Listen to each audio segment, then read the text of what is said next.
2025학년도 수능 대비 2024년 7월 생활과 윤리 전국연합 학력평가 설명해 드리도록 하겠습니다. 전반적으로 이렇게 어려운 시험은 아니었던 것 같고요. 예년에 비해서 굉장히 쉬워졌던 그런 문제였습니다만 일부 문제들이 이제 조금 변별력 있게 출제가 되기는 했는데요. 네, 그래도 컷 등급은 높게 나올 것으로 예상이 되네요. 네, 한번 전체적으로 한번 보겠습니다. 1번 볼게요. 기억에 들어갈 진술로 가장 적절한 것은 이고요. 1번 문제는 매번 윤리학을 분류하는 그런 문제로 나오고 있습니다. 보겠습니다. 나는 누군지. 나는 윤리학이 보편적으로 타당한 도덕 원리를 원리의 체계를 구성해서 모든 사람에게 적용되는 삶의 지침을 제공하는 것을 이제 주력한다라고 되어 있죠. 요런 걸 이제 주로 한다라고 되어 있기 때문에 뭔가 적용하고 문제 해결하고 이런 게 아니니까요. 이론 규범 윤리학의 특징이다. 이렇게 볼 수가 있을 것 같습니다. 그래서 나는 이론 규범 윤리학이다 이렇게 보시면 되겠고, 그런데 이후를 보시면 어떤 사람들은 윤리학이 도덕적인 언어의 의미를 분석하고 도덕적 신념의 진위를 검증해요. 논리적으로 증명을 하는 거죠. 추론의 규칙을 검토하는데 주력하는 거라고 본답니다. 그럼 이 어떤 사람들은 메타윤리학자다 라는 것을 우리가 알 수가 있겠죠. 메타윤리학자네요. 그러면 이론 규범 윤리학이 메타윤리학을 비판하는 내용을 고르시면 될 것 같습니다. 자, 뒤에 강조한다와 간과한다가 섞여 있기 때문에 이거 잘 구별해서 문제를 봐주시면 좋겠어요. 도덕적 관행을 경험과학적으로 기술해야 함을 강조한다 되어 있는데요. 요 앞에 있는 도덕적 관행을 경험과학적으로 기술해야 함을 강조하는 윤리학은 기술윤리학이죠. 기술윤리학이기 때문에 이론 규범 윤리학에 대한 설명이라고 보기가 어렵다 이렇게 생각해 주시면 되겠고요. 그러면 뒤에는 볼 것도 없이 틀리는 거고, 2번 도덕 추론의 논리적 구조를 분석하는 것이 중요하다. 물론 이론 규범 윤리학에서도 논리적 구조를 분석하는 것을 중요하게 생각은 하는데요. 메타 윤리학이 이걸 간과하지를 않죠. 그래서 이거는 잘못된 설명이구나 이렇게 볼 수가 있겠고요. 3번 도덕적 딜레마를 해결하기 위한 규범의 정립.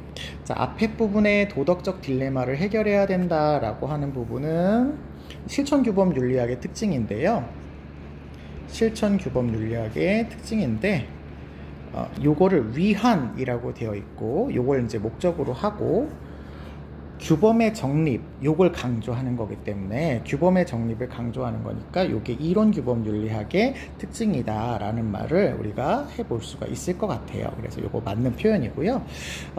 메타 윤리학은 규범의 정립을 강조하지 않아요. 그리고 얘기하지 않죠. 그러니까 요거 간과하는 내용이라고 볼 수가 있을 것 같습니다. 정답은 3번인데요. 여러분 이론 규범 윤리학이 됐건 실천 규범 윤리학이 됐건 다 규범 윤리학이에요. 규범 윤리학이라고 하는 거는 어쨌거나 옳고 그름을 판단하는 실천과 적용이 들어가고 있습니다. 그래서 이걸 딱히 실천 규범 윤리학인지 이론 규범 윤리학인지를 구분하지 않으셔도 이런 내용들이 필요하다라고 하는 거에는 둘 다 동의한다라는 것을 기억해 두시면 좋을 것 같고, 메타 윤리학은 이미 나와 있는 윤리 규범을 분석하고 논리적으로 증명하고 검토하고 이런 거에 중점을 두기 때문에 윤리적인 문제 해결이라든지 적용이라든지 이런 것들을 하지 않는다. 윤리 이론을 만들어내지도 않는다. 이런 것들을 알아두시면 쉽게 문제는 풀 수 있었을 것 같아요. 4번 보겠습니다. 윤리학이 학문적으로 성립 가능한지 검토해야 된다. 요걸 우리가 보통 주력하는 게 메타윤리학이죠. 요걸 주력해서 하는 게 메타윤리학이 주력하는 것이기 때문에 메타윤리학이 간과하지 않고 이론 규범 윤리학이 강조하는 것도 아니고요. 5번 가치 판단을 통해서 행위의 옳고 그름을 밝혀야 한다라고 하는 것이 규범 윤리학의 특징이죠. 옳고 그름을 밝히는 것, 이게 이제 가치 판단에서 옳고 그름을 밝히는 건데요. 이거는 모두 규범 윤리학이라면 강조하는 내용인데요. 메타 윤리학이 이렇게 적용을 하지 않습니다.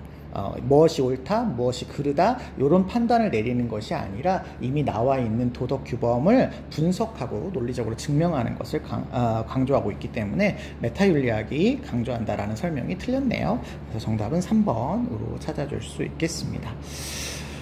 네, 1번 문제는 뭐 그렇게 어렵지 않았던 것 같고요. 2번 보겠습니다. 다음을 주장한 사상가 입장에서 문제 상황 속에 A에게 제시할 조언으로 가장 적절한 것은입니다.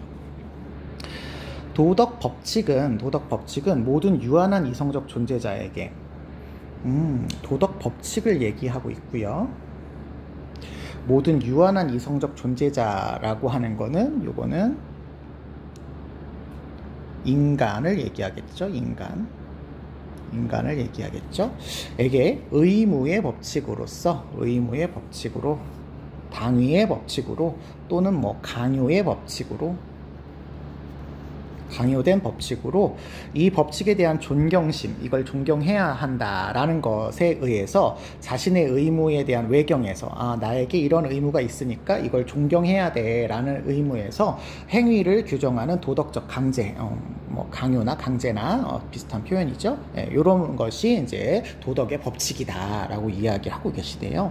이런 표현을 하실 수 있는 거는 의무론자이면서 의무의 도덕 법칙을 인간만이 이렇게 가지고 있다, 이런 것들을 자율적으로 존경하는 도덕적인 행위를 강조하시는 분이 이제 칸트 선생님이 되시죠. 그래서 이거 칸트에 대한 설명이구나라고 알아두시고요.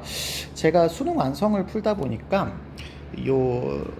생활과 윤리는 아니고 윤리와 사상인데요. 모든 유한한 이성적 존재라는 말 대신에 모든 이성적 존재 이런 표현이 나오더라고요. 그래서 유한한을 이렇게 빼시고 이성적 존재 이렇게 얘기를 하는 경우에는 인간만을 얘기하지 않고 인간과 신도 얘기할 수 있기 때문에 신에게는 이게 도덕 법칙이 강요의 법칙이 아니거든요. 그래서 요 한 단어, 이 유한한이 들어갔냐 안 들어갔냐 요걸 좀 잘 구분해 주는 것도 중요할 것 같습니다.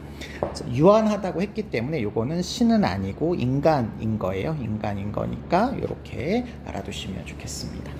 자, 문제 상황은 A는 집에서 동생의 무선 이어폰을 실수로 떨어뜨렸고요. 귀가한 동생이 자신의 이어폰을 망가진 것을 확인하고 속상해하자 자신 행한 일을 사실대로 말해야 될지 고민 중이랍니다. 칸트라면 어떻게 조언을 하겠느냐라는 거죠. 1번, 고통을 겪고 있는 동생의 자연적 경향성을 고려해라. 자연적 경향성은 도덕적 행위의 기준이 될 수가 없죠. 물론 이것이 없으면 도덕성 발달을 하진 않겠지만 이게 주요한 기준이라고 보지 않아요. 그래서 자연적 경향성에 따른 행위를 도덕적인 행위라고 하지 않기 때문에 칸트에 대한 설명이라고 보기가 어렵고요. 2번, 사실을 알리려는 행위가 유용성 극대화라고 하는 결과를 고려하네요. 유용성을 극대화할지 안 할지는 칸트에게 중요한 게 아니죠. 도덕 법칙에 따라 했느냐 안 했느냐의 동기가 중요하죠. 3번, 유덕한 품성, 덕이 있는 품성, 인격을 가진 사람이 행동하면 도덕적이야 라고 보는 건 덕윤리의 관점이죠. 유덕한 품성과 같은 이런 사회적인 기준을 적용하지 않습니다. 모든 인간에게 보편적으로 적용되어지는 이성적인 판단에 근거하고 있는 게 칸트죠. 4번, 물건을 망가뜨릴 행위로 발생할 자기 손해도 아까 뭐 유용성과 유사한 관점이네요. 결과죠. 결과를 먼저 고려해라 라는 얘기를 하지 않습니다. 동기가 중요하니까요. 5번, 정직하게 말하는 것이 선의지에서 비롯되었느냐, 그렇지 않았느냐, 요게 이제 도덕적인 행위이기 때문에 요걸 고려해서 행동하라고 칸트는 얘기하겠죠. 그래서 정답은 5번이 되겠습니다. 칸트 얘기인데요. 우리가 기본적으로 알고 있는 그런 내용들이고, 보통 이렇게 적용하는 문제는 그렇게 어렵게 출제되지는 않기 때문에 쉽게 해결했을 것으로 생각이 되네요. 3번 볼게요. 다음을 주장한 사상가 입장하고 적절한 것만을 보기 위해서 고른 것은 입니다. 최근에 트렌드가 여러분에게 조금 뭔가 문제를 쉽게 주기 위해서 지금 보기에서 있는 대로 골라라 라고 하지 않고 이렇게 그냥 고른 것은 이라고 해서 선지를 2개씩만으로 구성하는 이런 경우가 많이 있어요. 이런 경우에는 여러분이 내용을 조금 잘 모르시는 경우에 내용이 조금 판단이 어렵다라고 하는 경우에는 이제 오답인 그 보기를 제거해 나가면서 답을 찾아가는 것도 일종의 방법일 수 있거든요.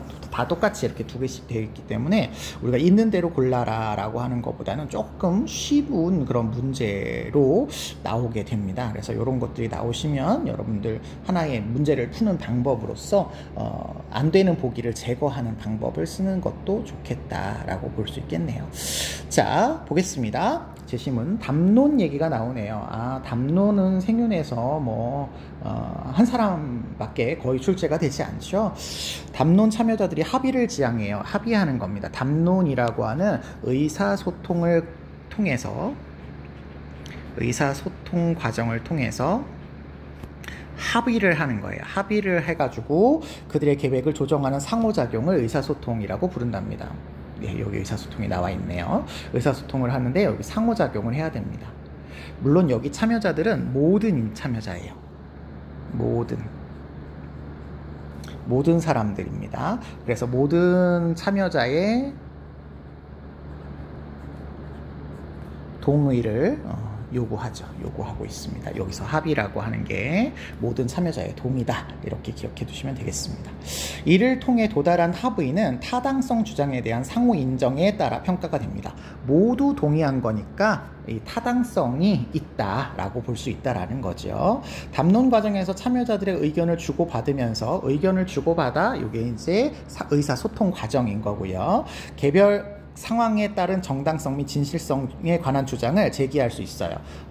개인적인 어떤 상황에 대해서 나는 이게 정당하다고 생각해, 나는 이게 맞다고 생각해 라는 주장을 제시할 수 있습니다.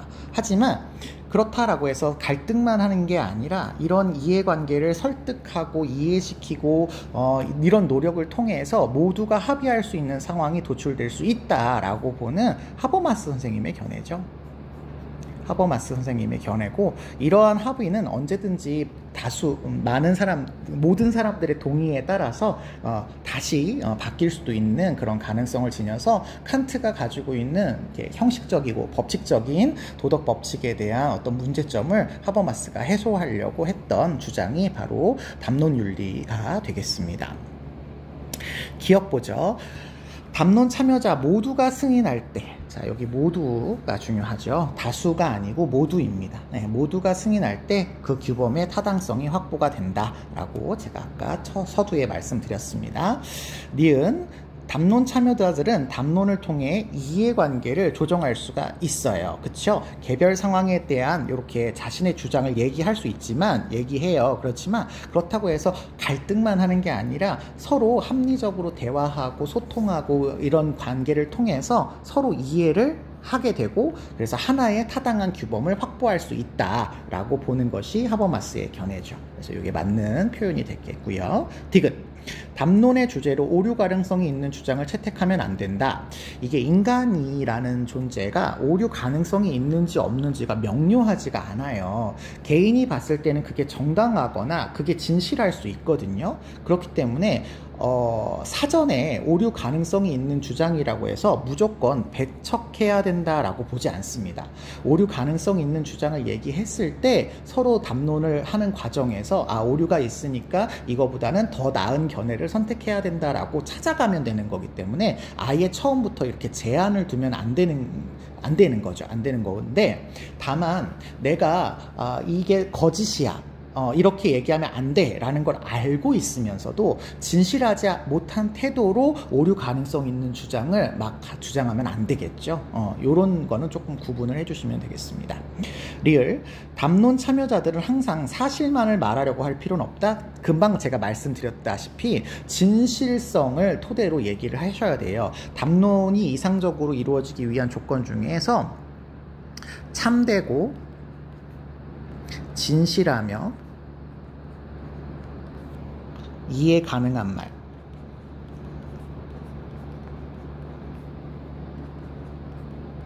요런 것들이 전제가 되어야 되거든요. 여기 오르며 하나가 더 들어가면 좋을 것 같네요. 네, 오르며. 물론 이게 개별적인 각자의 상황이기는 해요. 하지만 어쨌든 자신의 입장에서 이런 얘기를 해야만 상대방을 의도적으로 속이거나 이럴 마음 없이 담론에 공정하게 참여하는 것이라고 보기 때문에 이렇게 얘기를 하셔야 되는 겁니다. 그래서 정답은 1번으로 찾아주시면 되겠습니다. 뭐 여기도 그렇게 어려운 그런 내용은 아니었던 것 같고요. 4번이 토론의 주제를 골라, 토론의 쟁점을 골라라 라는 문제인데 이게 생각보다 조금 복잡했을 수도 있는데요. 토론의 핵심 쟁점이에요. 이게 핵심 쟁점이기 때문에 토론은 이제 찬성과 반대가 나누어지잖아요. 어떤 사람은 찬성을 해야 되고 어떤 사람은 반대를 해야 되는 거예요. 그러니까 두 사람 모두가 동의하는 내용이나 두 사람 모두가 부정하는 내용이 들어가시면 이건 핵심 쟁점이라고 할 수가 없고, 어떤 한 사람은 동의하지만 어떤 한 사람은 동의하지 않는 것이 핵심 쟁점이 된다라고 보고 찾아주시면 좋겠습니다. 그래서 이게 이제 잘 안 되시는 분들은 그런 방법으로 누구는 찬성하고 누구는 반대하냐, 갑은 뭘 어떻게 생각하고 을은 어떻게 생각하는지를 따져보시면 요거 문제를 풀 수가 있을 것 같습니다. 자, 갑을 볼게요. 의료기술의 발달로 뇌사자의 생명 연장이 가능해지면서 인간의 죽음에 관한 사회적 갈등이 커지고 있답니다. 뇌사자인데 내가 죽었는데 생명 연장이 가능해졌다네요. 그래서 죽음을 어떻게 볼 건지에 대한 사회적 갈등이 이제 심각해지고 있답니다. 이런 혼란을 최소화하기 위해서 죽음의 시점을 우리가 정하는 논의가 필요하다. 죽음의 시점을 정의하는 시점을 정하는 논의가 있어야 된다. 이렇게 보니까 이분이 이걸 동의한대요. 그러면 1번 보시면 1번이 아니라 3번 보시면 죽음의 시점을 고려해서 죽음에 관한 사회적인 합의가 필요하다라고 이야기하는 이 내용은 갑도 동의하고 을도 동의하는 내용이기 때문에 토론의 쟁점이라고 될 수가 없겠다. 이렇게 찾아주시면 되겠습니다. 계속 보죠.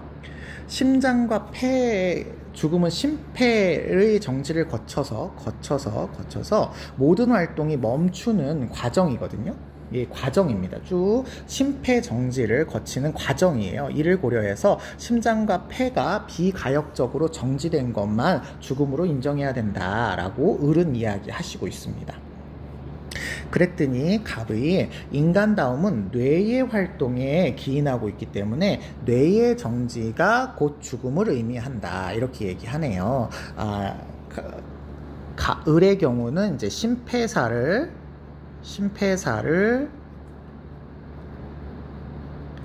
죽음으로 인정해야 된다. 죽음으로 인정해야 된다. 이런 입장이라면 갑은 뇌의 정지가 뇌사도 인정이 가능하다. 이런 얘기를 하고 있는 거죠. 그래서 의료자원을 아끼고 뇌사자의 장기 이식을 통해 다른 생명을 살릴 수 있기 때문에 뇌사를 인정해야 된다. 이렇게 얘기를 하고 있습니다. 장기 이식을 통해서 이렇게 뭔가 자원적인 활용을 할 수 있기 때문에 뇌사를 인정해야 된다. 이렇게 얘기한다. 하고 있는데 을을 보니까 그렇지 않다. 뇌사를 인정하게 되면 죽음의 경제적 측면에서 접근하게 된다. 죽음을 경제적인 측면에서 접근을 하게 되면서 인간의 생명이 경시가 될 수 있대요. 경시가 될 수 있기 때문에 호흡이 멈추는 순간까지 죽음에 대한 판단은 신중하게 일어나야 된다. 이렇게 얘기를 하고 계십니다. 자, 그러면 1번부터 보죠. 뇌의 활동이 영구적으로 정지한 것만 죽음으로 인정해야 되는가 라고 본다면, 뇌의 활동이 영구적으로 정지된 것만 죽음으로 인정해야 본다면 뇌사를 인정하고 있는 갑이 동의할 것 같지만 이것만이라고 얘기하지는 않겠죠. 심폐사도 얘기를 해야 되겠죠. 그러면 이거는 사실은 갑도 안 되고 을도 안 되는 내용인 겁니다. 을은 심폐사만 주장하신 분이고 갑은 뇌사도 인정하신 분이기 때문에 둘 다 안 되는 거예요. 그 다음에 2번 의료기술을 활용해서 뇌사자의 장기를 이식할 수 있는가? 이식할 수 있는가 라고 하는 부분에서 당연히 을은 동의하고 있는 내용인데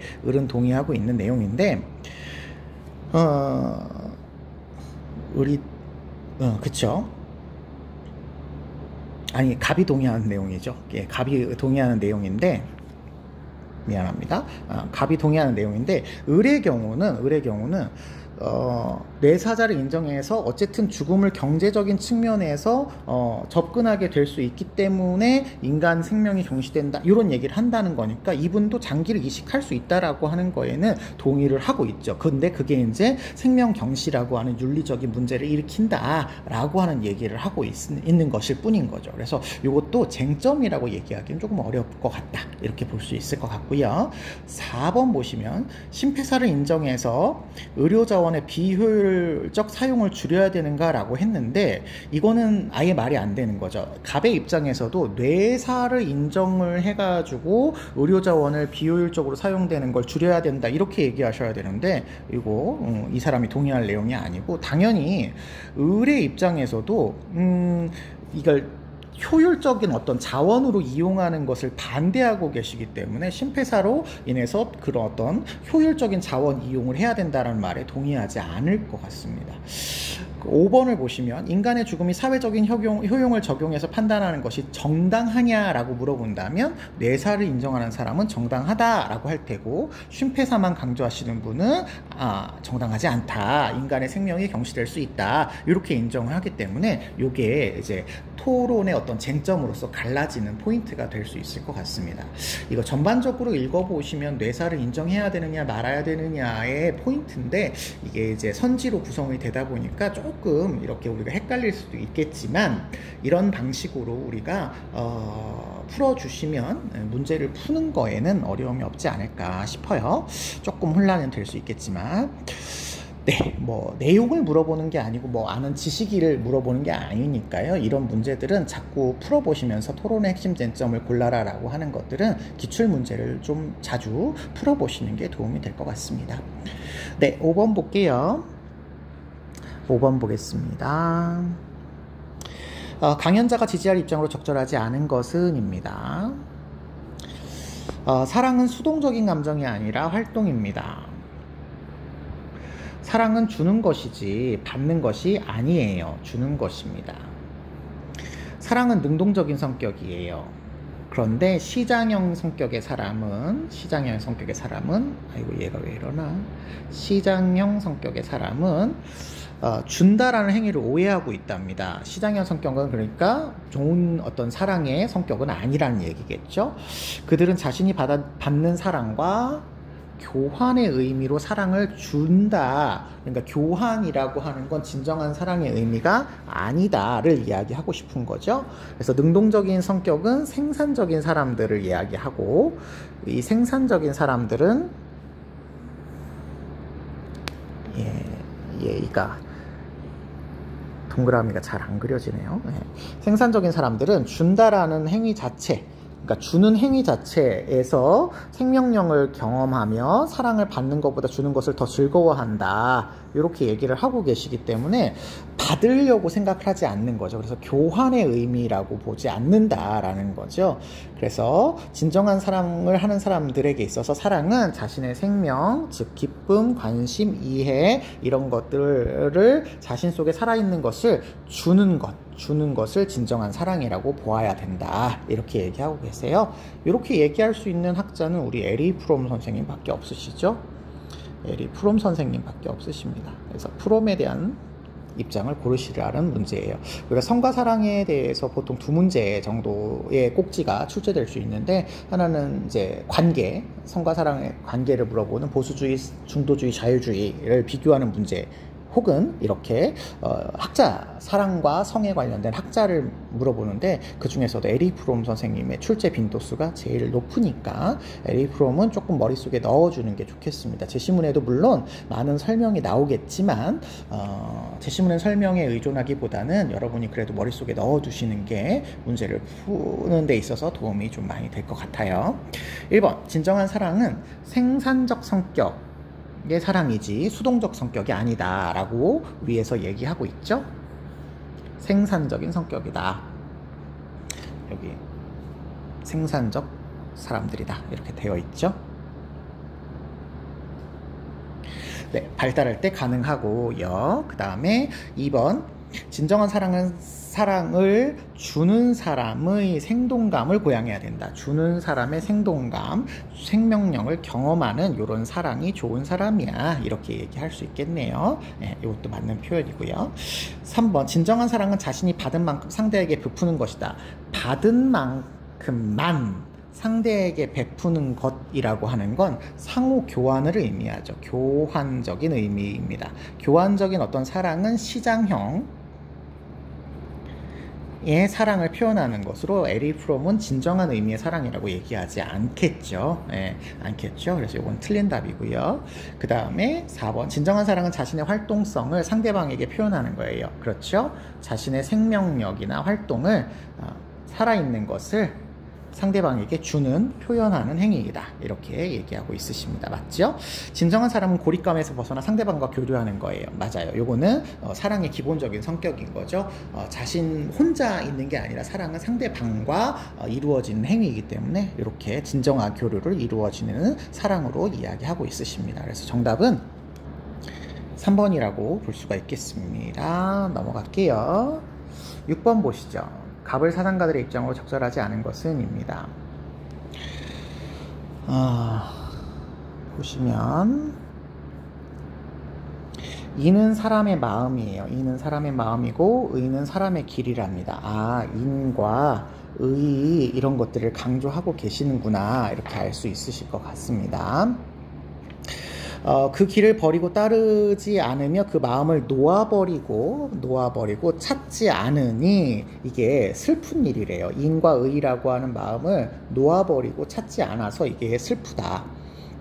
그러니까 찾지 않으면 이렇게 옳지 못하다 이런 얘기겠죠. 그래서 학문하는 것은 이 놓아버린 마음을 찾는 것이다 이렇게 얘기를 하고 있네요. 그러면 원래 뭔가를 가지고 있었는데 그 가지고 있었던 마음을 놓았어 이런 얘기고요. 그 놓는 걸 다시 찾아야 되는 게 학문하는 거야. 근데 놓아버린 마음이 뭐냐? 인과 의야 이렇게 얘기를 하고 있으니 인과 의를 원래부터 가지고 있어 라는 성선설을 주장한 사람이어야 되겠네요. 그러면 유교 사상가, 인과 의를 강조하는 유교 사상가 중에서 성선설을 강조하는 맹자 선생님이라고 우리가 찾아볼 수가 있겠지요.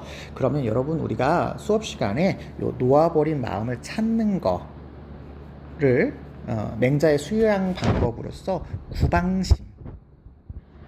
구방심 이라는 단어로 설명을 해드렸던 적이 있을 것 같아요. 그래서 요거 맹자구나 라고 알아두시면 좋겠습니다.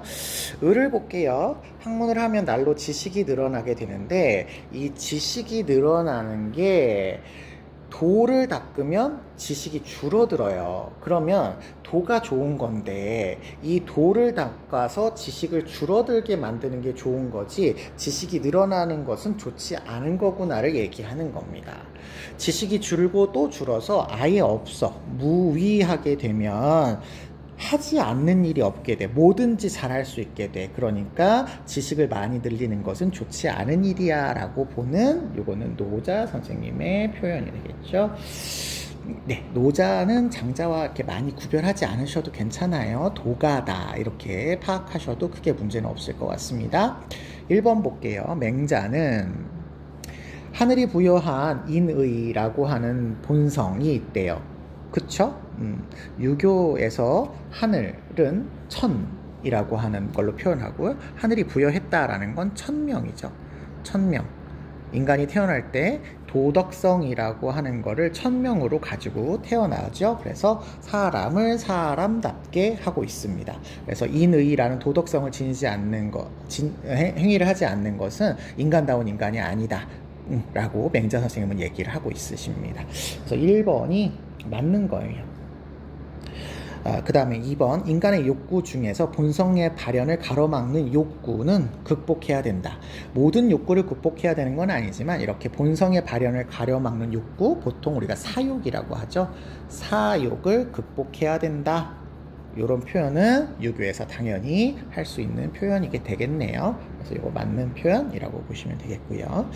그 다음에 3번, 돈은 인간의 감각으로 인식할 수 없어. 그렇죠. 노자 선생님에게 있어서 돈은 말로 표현될 수도 없고 인간의 경험으로도 알 수 없는 그런 존재이죠. 그래서 인간이 제대로 이렇게 설명하기가 좀 어렵지만 모든 만물을 낳게 하고 변화시키게 하는 근원입니다. 그래서 이것도 맞는 표현이 되겠습니다. 4번, 인위에 얽매이지 않는 게 이제 무위인 거죠. 이거 맞는 표현이고요. 자연스러운 삶을 따르는 삶, 이게 이제 도가에서 지향하는 거죠. 자연이 곧 도이기 때문에 자연에 따르는 삶을 강조하십니다. 이것도 맞는 거네요. 5번, 학문의 완성의 경지에 이르러 자신의 명성을 높여야 된다, 이름을 높여야 된다 라고 하는 거는 이름을 드러낸다라고 하는 건 유교에서 보통 효로서 강조하는 내용이기는 하지만 도가에서는 자연에 따르는 삶이 이름을 높이는 이런 인위적인 행위라고 얘기하지 않겠습니다. 그래서 틀린 답은 5번으로 찾아주시면 되겠네요. 오히려 이제 노자 선생님은 자연스럽게 사는 게 좋은 것이지 인위적으로 자신의 명성을 높여야 된다 이런 얘기를 하지 않으실 거예요. 7번 보겠습니다. 시민불복종 문제인데요. 갑을 사상가들의 입장으로 적절한 것만을 보기 위해서 있는 대로 고른 것은입니다. 갑을 먼저 보시면 시민불복종은 공리의 원리. 이분은 시민불복종인데 공리주의를 기준으로 설명하시는 분이구나. 공리주의를 기준으로 설명하시는 분이구나. 이것에 따라서 정당화가 되어야 된다. 그러면 공리주의는 최대다수의 최대 행복이라고 하는 결과론적 관점에서, 결과주의적 관점에서 시민불복종의 정당성을 판단을 하시면 되겠죠. 그래서 우리는 시민불복종이 중단하려고 하는 악의 크기, 요걸 이제 중단하는 거니까 좋은 거와 불복종으로 인해서 초래될 법에 대한 존중심의 감소 가능성, 요거는 이제 안 좋은 거가 되겠죠. 좋은 점과 안 좋은 점을 계산해서 좋은 것이 크게 되면 시민불복종을 할 수 있고 정당화할 수 있어, 이렇게 얘기하는 겁니다. 이분은 시민불복종에서 공리주의 얘기하시는 싱어 선생님의 입장이 되시겠죠. 자, 을은 그러면 나올 사람이 거의 없죠. 시민불복종 이론은 거의 정의로운 사회, 거의 정의로운 사회 얘기하시는 분 한 사람밖에 없네요. 롤스죠. 롤스입니다. 를 위해서 마련되어 있습니다.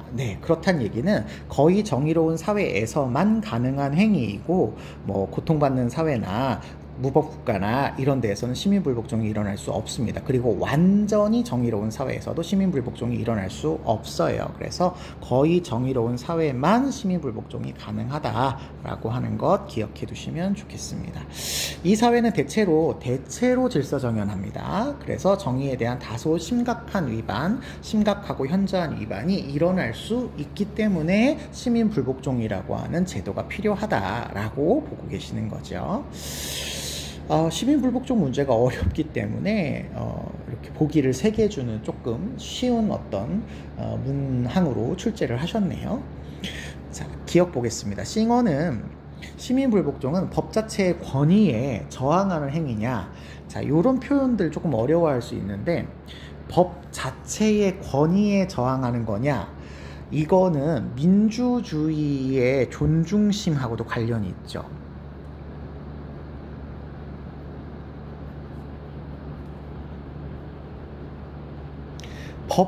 자체의 권위는 다수에게 이익이 된다라고 하는 것에서 발생을 하고 있는 공리의 원칙인 거거든요. 그러니까 그 공리의 원칙 자체에 저항을 한다라는 게 싱거 입장에서는 말이 안 되는 거죠. 받아들일 수 없는 표현이고, 그 법이라고 하는 것이 만들어졌을 때 법 자체의 권위가 아니라 그 법이 만들어졌던 결과가 다수의 이익을 침해하면 요걸 이제 시민불복종으로 해결해야 된다를 이야기하는 거지, 법이라고 하는 것 자체가 권위를 갖고 있어, 그러니까 강제성을 지니고 있고 권위를 가진 법은 저항해야 돼, 이걸 시민불복종이라고 하지 않죠. 그래서 요거는 싱어가 동의할 수 없는 표현이 되겠습니다. 니은 보겠습니다. 롤스는 시민불복종은 정당한 법에 대해서 위반을 수반할 수 있대요. 그쵸. 시민불복종이라는 것 자체가 법에 대해서 법을 위반하는 행위예요.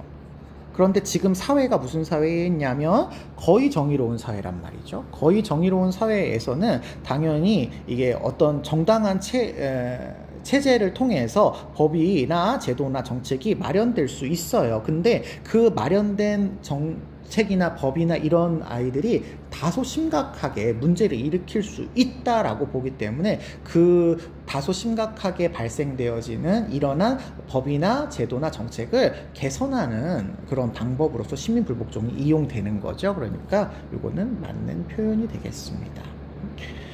리을, 다수에 의해서 공유된 정의관은 시민불복종의 대상이다 라고 할 때 이거 롤스는 다수의 공유된 정의관이 시민불복종의 근거예요. 시민불복종의 근거입니다.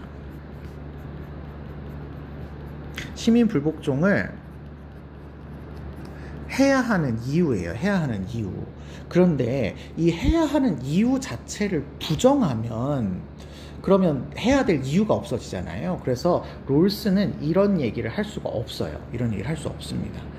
그런데 싱어는 가능하죠. 싱어는 다수에 의해서 공유된 정의관이 나타나기가 쉽지 않을 뿐더러 나타났다 하더라도 다수의 이익이 안 되는 경우가 있을 수 있기 때문에 시민불복종의 대상이 될 수 있다라고 얘기해요. 그래서 싱어는 맞지만 롤스가 틀린 견해를 가지고 있기 때문에 요거는 정답이 1번이다 라고 찾아줄 수 있겠습니다. 우리가 많이 풀었던 문제라서 시민불복종 자체가 그렇게 어렵지 않았을 거라고 생각이 됩니다. 8번 보죠. 다음을 주장한 사상가의 입장으로 적절하지 않은 것을 고르시랍니다. 이번 시험에서는 적절하지 않은 것을 고르라는 문제가 조금 많았던 것 같아요. 좀 주의해서 이런 것들은 풀어봐야 되는 그런 문제였을 것 같습니다. 자, 문화산업이 나왔네요. 문화산업이 나왔으면 대체로 아도르노이겠구나. 아도르노는 제가 마르크스 계열의 사상가다 이렇게 생각하시면 문제 푸는데 편하다고 말씀을 드렸죠. 자, 계속 볼게요. 소비자가 욕구가 실현될 수 있는 것처럼이라는 건 실제 그렇지 않다라는 거죠. 제시하지만 문화산업에 의해서 사전적으로 지배층에 의해서 결정이 된 거예요. 결정된 바대로 뭔가 내가 소비하고 싶어라는 욕구가 있는 것처럼 만드는 거죠. 소비자가 자신을 영원한 소비자로 느끼게 되는 것이 문화산업의 체계의 원리입니다. 그렇죠.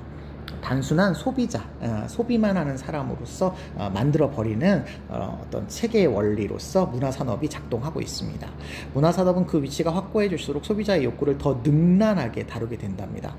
소비자의 욕구를 아주 능수능란하게 주무르는 거죠.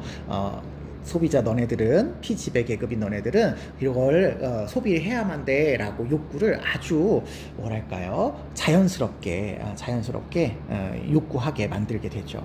그래서 문화산업은 소비자의 욕구를 만들어내고 심지어 소비자의 재미를 몰수할 수도 있어요. 소비자의 재미를 몰수할 수도 있습니다. 아예 이렇게 빼앗아 갈 수도 있습니다. 문화산업의 그러니까 소비자에게 소비 주권이 있는 게 아니란 얘기예요.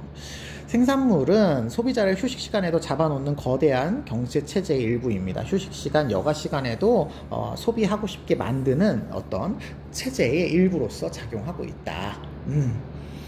뭔가 이 문화라고 하는 예술적인 영역에 해당되는 이 분야도 지배층이 이런 자신들을 돈을 벌기 위한 수단이나 정치 권력의 정당성을 위한 수단으로서 이렇게 사용하고 있다라고 보는 아도르노의 견해가 되겠습니다. 1번 문화산업은 생산물을 통해서 소비자의 욕구를 조종해요. 그쵸? 예, 이게 고도화될수록 더 능수능란하게 조종을 하고 있는 거죠. 2번 문화산업은 소비자의 문화체험 양식에 영향을 미치죠. 당연히 미칩니다. 예, 문화체험을 하는 데 있어서 재미를 몰수할 수도 있고 소비자의 욕구를 만들어내기도 하고 아주 이렇게 가지고 주물럭하고 있는 거죠. 3번 문화산업은 소비자의 주체적인 문화 소용자가 못되게 일방적인 문화를 소비하는 그런 단순한 소비자로 전락시키게 되는 그런 문제를 일으키고 있죠. 그래서 3번이 틀린 답이 되겠고요. 4번 문화산업은 규격품을 만들듯 소비자를 재생산하고 있습니다. 네, 그렇죠. 소비자들에게 요거 소비해야만 돼 라고 규격품처럼 소비자를 만들어내고 있는 거죠. 맞습니다. 5번 문화산업은 여가시간조차 활발한 소비가 일어나도록 유도하고 있습니다. 이렇게 하고 있습니다. 네, 하고 있죠. 네. 그래서 여가 시간에서도 어떻게 하면 참되게 여가를 즐길 수 있을까? 지배층은 어떤 여가를 즐길까? 뭐 이런 것들을 이제 모방해서 소비하게끔 만드는 그런 역할을 하고 있으십니다.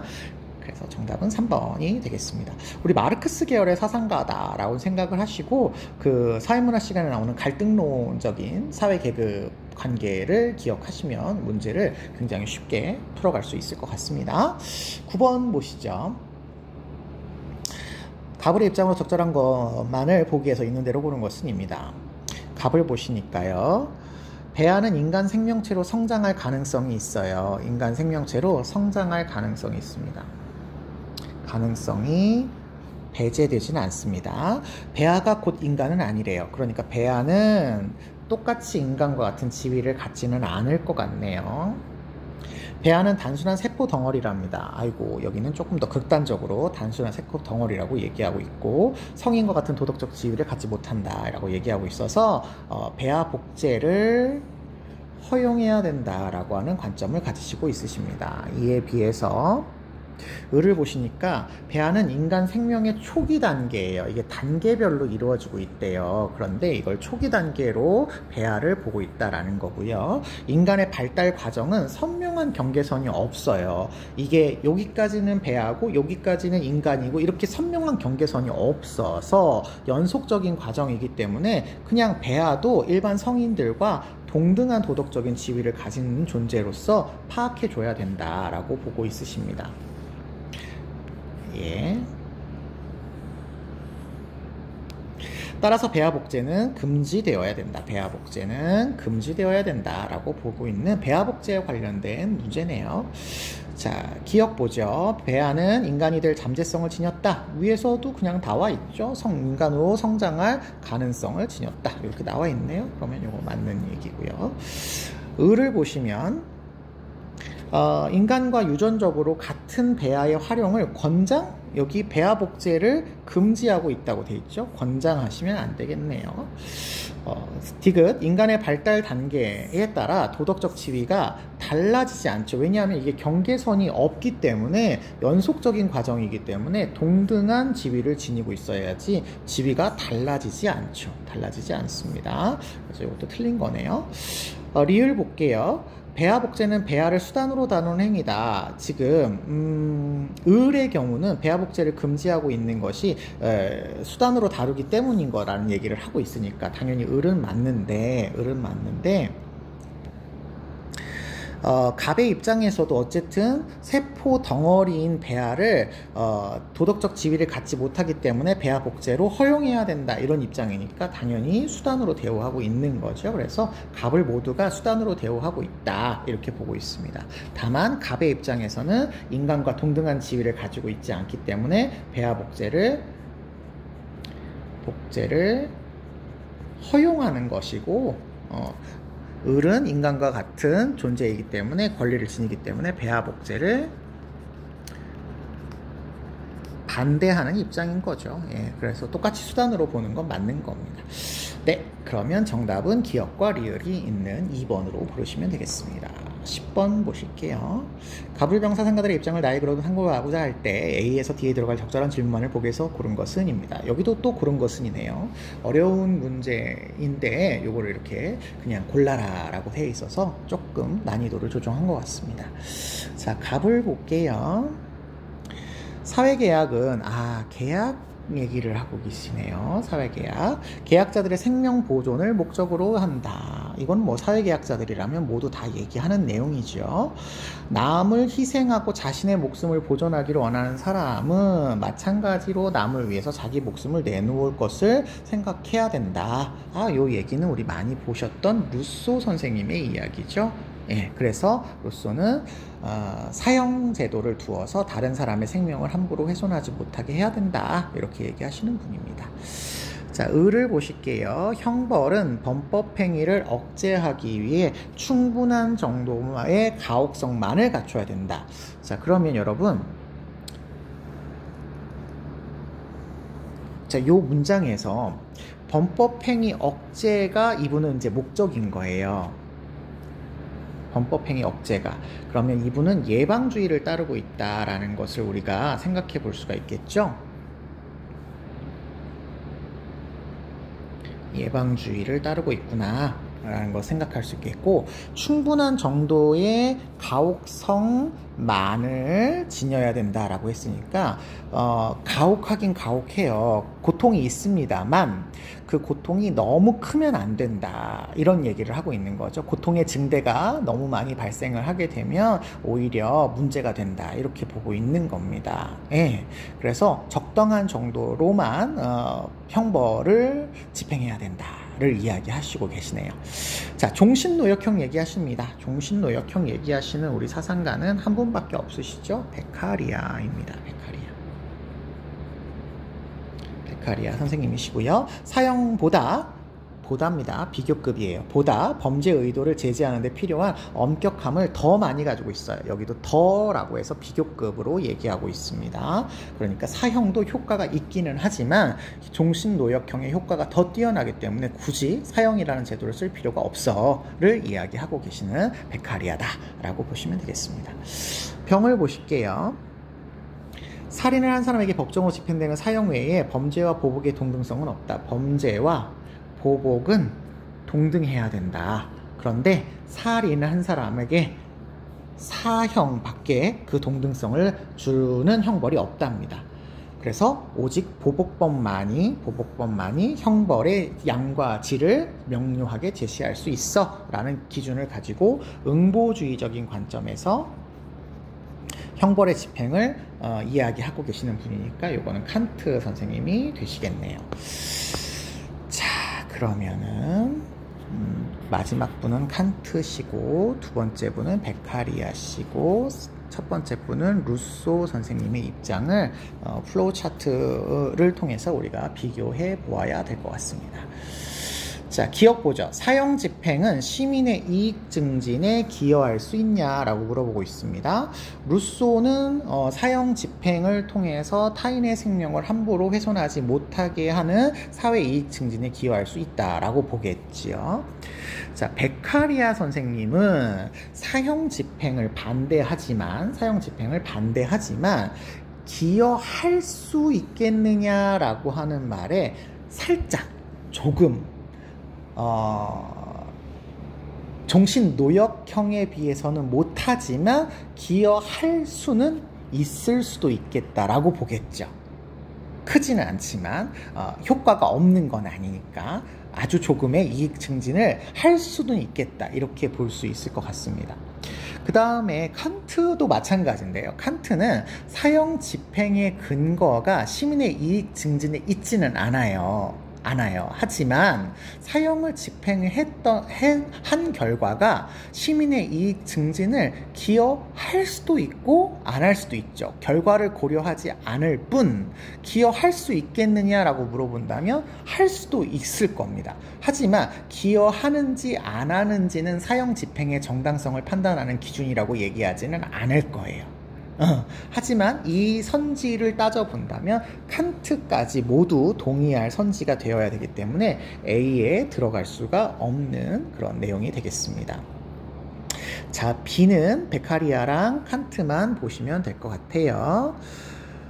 자, 형벌 집행을 할 때 범죄자의 고통을 최소화할 필요가 있냐라고 물어보고 있습니다. 아까 베카리아는 여기 범법 행위를 억제하기 위해서 충분한 정도의 가혹성만 갖춰야 된다라고 얘기를 하고 계시니까 최소한 범죄자의 고통을 예방 효과가 있는 정도로 최소한으로 주어야 된다라고 하는 말에 동의하겠죠.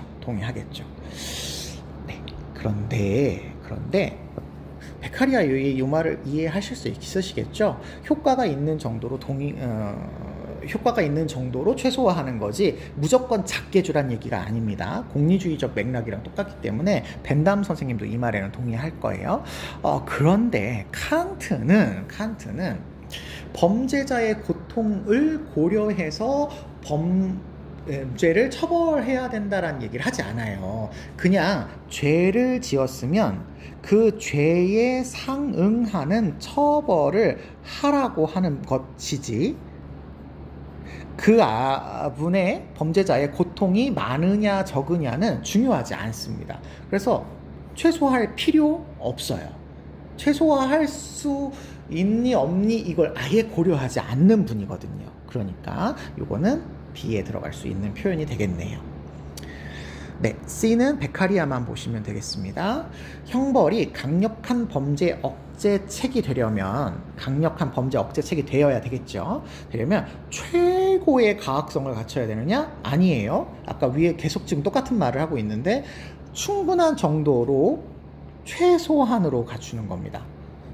그러니까 충분한 정도로 최소한이니까 범죄 억제만 할 수 있는 정도로 최소한이에요. 예, 그래서 이거는 틀린 거다. 이렇게 보시면 되겠습니다. 그 다음에 리을 칸트만 보시면 됩니다. 살인자의 생득적 인격성은 상실될 수 없어요. 예, 맞습니다. 그래서 생득적 인격을 존중하는 차원에서라도 사형을 집행해야 된다 라고 말씀하고 계시죠. 그래서 정답은 4번 디귿리을로 답을 찾아주시면 되었을 문제입니다. 니은과 디귿 선지는 거의 유사한 선지이기 때문에 우리가 문제를 푸는데 많이 어렵지 않았을 거로 생각이 되네요. 11번 보겠습니다. 11번은 다음을 주장한 사상가의 입장으로 적절하지 않은 것을 골라라 라는 문제네요.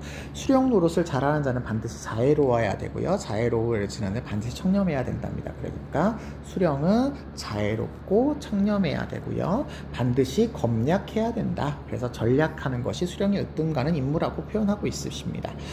천지의 공리의 공적인 그 이치라는 거죠. 벼슬을 위해서 사람을 선택하는 법은 있습니다. 그러니까 공적인 이치를 위해서 벼슬을 주는 거래요. 사람을 선택해서 벼슬을 주는 거래요. 공적인 이치를 위해서요.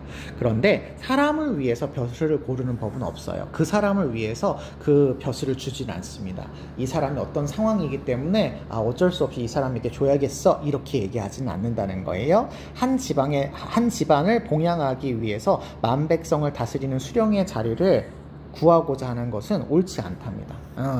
한 집안을 위해서가 아니라 공적인 어떤 이치를 위해서 수령의 자리를 가져야 된다 이런 얘기를 하고 있는데요. 우리 이 직업 파트 윤리에서 이렇게 수령의 역할을 강조하고 있는 우리나라의 사상가는 정약용 선생님이 대표적이죠.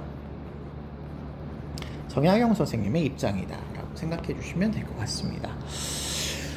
수령은 공직을 수행할 때 염치를 발휘해야 됩니다. 맞죠? 예, 부끄러워할 줄 아는 마음이 있으셔야 되고요. 2번, 사치하지 말아야 되죠. 낭비하지 않으니까 백성에게 모범을 보여야 됩니다. 맞습니다.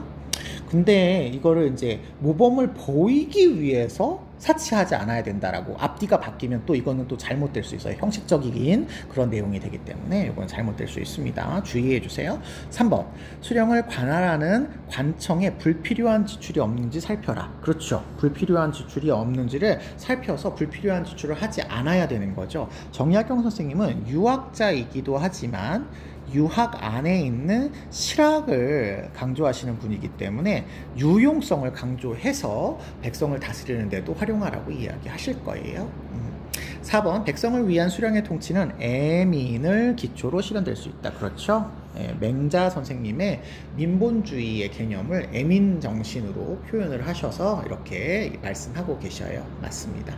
5번 자기 가족의 생계를 위해서 수령의 자리를 오르는 것은 바람직하지 않다. 여기 수령 자리를 구하면 옳지 않다라고 여기 나와 있잖아요. 바람직하다. 틀렸네요. 옳지 않은 걸 고르라는 문제가 이번 시험에 조금 많았던 것 같습니다. 12번 볼게요. 가불의 입장으로 적절한 것만을 보기 위해서 있는 대로 고른 것은입니다. 영구평화 얘기가 나왔습니다. 영구평화 얘기는 한 사람밖에 하지 않죠. 세계시민법이 있는데 보편적 우호 조건들로 국한되어야 됩니다. 무조건적인 명령이 아니라는 거죠. 세계시민법의 논의는 박애가 아니에요. 무조건적으로 모든 사람을 다 사랑하라는 얘기가 아니고 이방인의 권리에 대한 설명이라서 이때 우호의 권리는 이방인이 낯선 땅에 도착했을 때 적으로 간주되지 않을 권리로서 이방인이 적대적인 행위를 하지 않는 우호 조건들로 제한이 되고 있습니다. 이 얘기를 누가 하시냐면 칸트 선생님이 하시죠. 세 번째 지금 칸트 문제가 출제되고 있습니다. 칸트의 영구평화론의 문제였습니다. 자, 그러면 을 볼게요. 국제정치는 권력을 얻기 위한 투쟁이다. 국제정치가 권력을 위한 투쟁, 만인에 대한 만인의 투쟁 상태다라고 하는 국제관계를 표현하고 계시기 때문에 요거는 우리 현실주의 입장의 모겐소 선생님이라는 거, 홉스의 영향을 받은 모겐소 라는 거 알 수 있겠죠?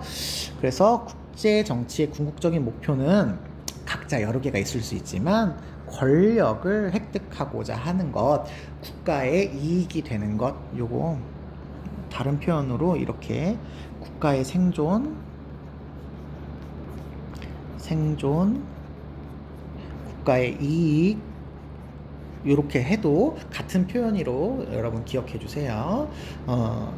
이걸 이제 1차적 목표다라고 보고 있고요. 국제사회에서 정치적 정책은 권력을 유지하거나 확장하거나 과시하기 위한 목적으로서 이렇게 유지된다라고 해서 성악설적인 기원을 두고 국제관계가 형성되고 있다라는 현실주의적 관점을 설명하고 있으십니다. 모겐소 선생님이시죠. 다 알고 계시는 거라고 생각되고요. 기억 보죠.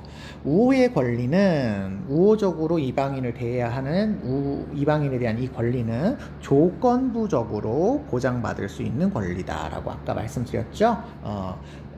적대적으로 대하지 않는 한으로 조건을 제한하고 있습니다. 맞습니다. 니은 자국의 이익 증진을 위해서 자국의 이익 증진 아까 요거 말씀드렸죠. 국가 간의 동맹이 수립된다. 그렇죠. 결국은 동맹을 맺건 뭐 어떤 조약을 맺건 군사력을 늘리건 뭐 그게 모두 국가의 이익을 위해서라면 허용이 가능하죠. 그래서 이것도 맞는 표현이 되겠습니다. 국가의 이익, 생존, 권력을 쟁취하는 것 뭐 다 같은 표현으로 기억해 주시면 좋아요. 디귿 보겠습니다. 주권 국가보다 상위의 권위를 가진 기관이 있을 수 있다. 아니에요. 모겐소는 홉스의 자연상태 개념을 국제관계에 적용을 하고 있기 때문에 개별 국가들을 국제관계를 구성하는 유일한 구성원으로 보고 있습니다. 그래서 상위의 권력체가 없기 때문에 국제관계가 만인에 대한 만인의 투쟁 상태가 나타나게 된다라고 보고 있으신 거예요. 그렇기 때문에 자국의 이익이나 생존이나 이런 걸 추구하는 활동도 절대 뭐 하지 않냐면 불의하지 않습니다. 불의하지 않아요. 그냥 자국의 이익을 추구하는 모든 전쟁, 테러 뭐 다 포함해서 자국의 이익을 포함하는 활동을 부정적으로 보지 않는, 불의라고 보지 않는 홉스의 자연 상태와 같은 맥락이다라고 알아두시면 되겠습니다. 리을요. 국제정치의 영역은 도덕법칙의 지배를 받는다. 모겐소는 도덕법칙의 지배가 아니라 권력이나 투쟁 이런 것들로 인해서 지배를 받게 되죠. 그래서 이거는 잘못된 설명이네요. 국가의 이익에 의해서 좌우가 되는 거죠. 근데 칸트 선생님은 도덕법칙이 국내법, 국제법, 세계시민법으로 나타나고 있기 때문에 도덕법칙의 지배를 받는 거라고 생각해도 괜찮을 것 같습니다. 어쨌거나 모겐소가 틀렸기 때문에 정답은 기역과 니은만 고르시는 1번이 정답이 되겠습니다. 13번 볼게요. 서양 사상가 동양 사상가 을, 오랜만에 이렇게 동서양을 섞어서 문제를 낸 것 같습니다. 잘 안 내는데 이렇게 내셨네요. 네, 입장으로 가장 적절한 것을 고르시랍니다. 현자는, 우리 현자라는 표현을 쓰시는 서양 사상가 몇 분 없으시잖아요. 생연에서는 우리가 사상가들을 많이 배우지 않기 때문에 대충 이제 감이 오실 것 같습니다. 삶에서 도피하려고 하지 않으며 삶의 중단을 두려워하지 않습니다. 그래서 그는 가장 긴 시간이 아니라 즐거운 삶을 누리려고 노력한다. 즐거운 삶, 우리 쾌락이죠. 그래서 쾌락을 위해서 삶에서 도망가려고 하지도 않고 삶의 중단, 죽음을 두려워할 필요도 없고 그런 사람을 현자라고 부르고 있으시기 때문에 이거 우리가 에피쿠로스다라고 찾아볼 수 있겠습니다. 에피쿠로스다. 이게 잘 표현이 안 되네요. 에피쿠로스 되시겠습니다. 자, 그 다음에 을을 보시면 진인이 나왔네요. 역시 진인도 쓰시는 분이 한정적이죠. 삶에 집착하지 않고 죽음을 피하지 않아요. 세상에 태어났다고 기뻐하지 않고 세상을 떠난다고 슬퍼하지 않습니다. 그러니까 삶과 죽음을 기쁨, 슬픔으로 구별하지 않는다. 무심히 왔다가 무심히 간다. 그리고 다른 표현으로 이야기하면 자연스럽게 수용한다.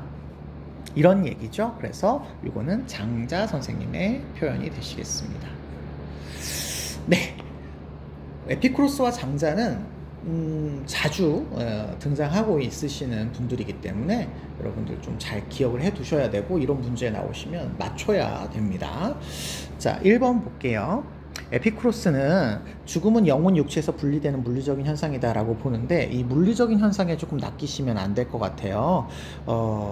영혼이 육체에서 분리되면 영혼이 살아있는 거잖아요. 이거는 영혼 불멸설을 얘기하고 있거든요. 영혼 불멸을 얘기하고 있거든요. 근데 이거 영혼 불멸은 에피쿠로스가 얘기하는 게 아니죠. 오히려 에피쿠로스는 영혼도 소멸하고 육체도 소멸하는 그런 물리적인 관계로 이루어져 있다. 이렇게 얘기를 해야 되는 거라서 이거는 플라톤의 이야기지 에피쿠로스의 이야기가 아니다. 여기 물리적인 현상 요거에 너무 치중하셨으면 조금 어렵게 여러분이 답을 찾으실 수도 있을 것 같아요. 자, 2번. 죽음은 인생의 악들을 중지시켜준다는 믿음을 버려야 된다. 그렇죠. 죽음이 우리의 인생의 악들을 중지시켜준다라고 하는 믿음은 잘못된 믿음인 거죠. 이걸 버려야 현자인 거죠. 그러면 이거는 맞는 답이 되겠습니다. 네, 우리에게 아무것도 아니다 이렇게 생각을 해야 되는 거죠. 악들을 중지시켜 준다는 믿음은 이제 비합리적인 신념이기 때문에 참된 어떤 알을 통해서 이런 비합리 신념은 버려야 되는 겁니다. 맞고요. 2번이 정답이네요. 3번. 죽은 자에 대한 애도는 예에 따라서 마땅히 해야 된다. 장자는 삶과 죽음을 구별하지 않기 때문에 삶을 기뻐하지도 않고 죽음을 애도, 슬퍼하지도 않고 예에 따르는 것도 도에 따르지 않는다라고 보기 때문에 장자 선생님에 대한 설명이라고 볼 수가 없죠.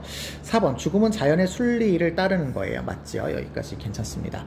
기의 순환인데요. 완전히 소멸한다. 이거 틀렸습니다. 제가 수업 시간에도 말씀드렸는데 기가 소멸하지 않습니다. 기는 순환하는 것이지 소멸하는 것은 아니다라는 거 기억해 두시면 좋을 것 같습니다.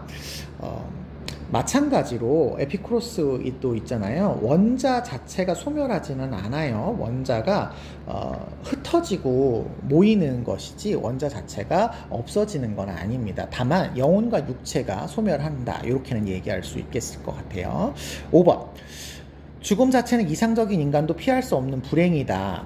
앞에까지는, 여기까지는, 피할 수 없는까지는 장자도 동의할 수 있고 에피쿠로스도 동의할 수 있는 표현입니다. 이거는 누구나 인간이라면 다 경험단이죠. 인간이라면 누구나 죽음이 있는 거예요. 피할 수 없는 거예요. 그런데 에피쿠로스는 불행이라고 보지 않아요.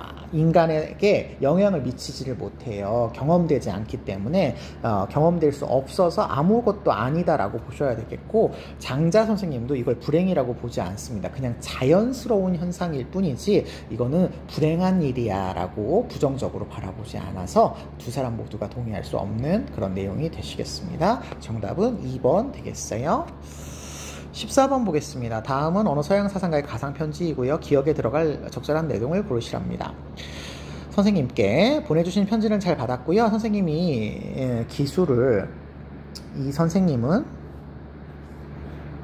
기술이 단지 수단일 뿐이며 선도 아니고 악도 아니다 라고 이야기하셨답니다. 이렇게 얘기하실 수 있는 분은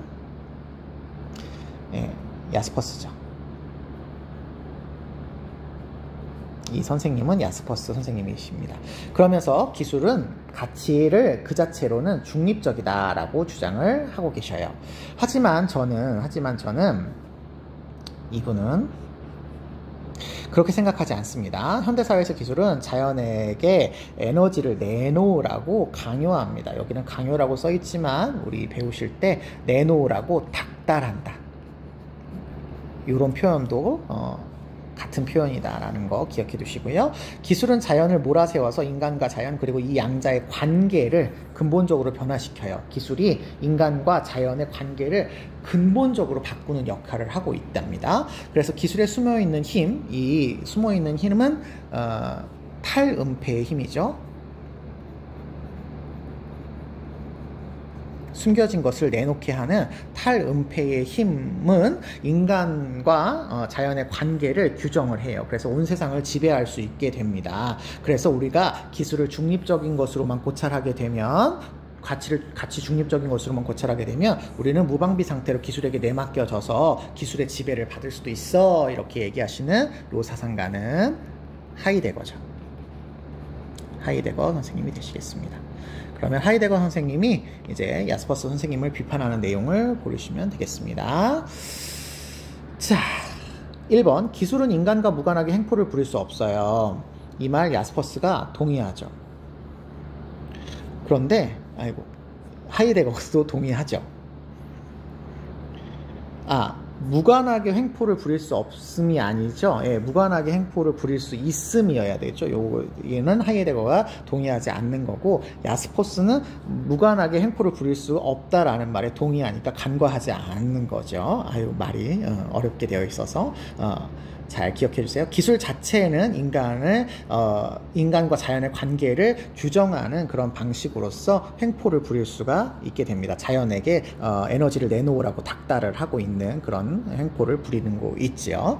그 다음에 2번 기술 그 자체를 윤리적인 평가의 대상으로 여겨야 된다라고 하이데거 선생님은 얘기하고 있죠. 그 자체를 얘기하고 있습니다. 그런데 야스퍼스 선생님은 아니야 라고 얘기하니까 간과하네요. 그러면 2번이 정답이 되겠습니다. 가치 중립적인 것으로 봐야 된다라고 아예 여기 이렇게 나와 있네요.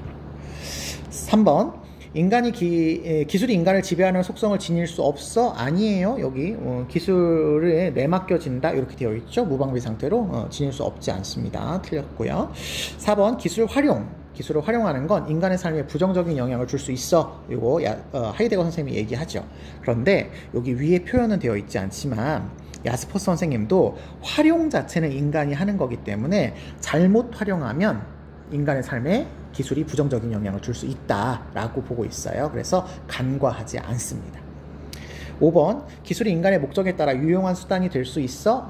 하이데거 선생님도 이렇게 얘기할 수 있죠. 유용할 수 있습니다. 그렇지만 이걸 가치 중립적인 것으로만 보게 되는 경우에 문제가 될 수 있으니 가치 판단을 잘 적용해서 유용하게 써라 이렇게 얘기할 테고, 야스퍼스 선생님도 마찬가지죠. 수단이 될 수 있죠. 여기 도구다, 이렇게 수단이다 이렇게 얘기하고 있잖아요. 당연히 될 수 있습니다. 그래서 간과하지 않으니까 이거는 해당되지 않을 것 같습니다. 정답은 2번이네요. 15번 보겠습니다. 가해 가불병 사상가들의 입장에서 서로에게 제입기할 수 있는 비판을 그림을 표현할 때 A에서 F에 해당하는 내용을 가장 적절한 것은 입니다. 네. 정의의 원칙에 따라 모든 사람들은 기본적 자유에 대해서 기본적 자유, 기본적으로 누려야 될 자유, 정의의 원칙에 따라 동등하게 가져야 된답니다. 그러면 이거에 대한 정의의 원칙은 평등한 자유의 원칙이 되겠네요.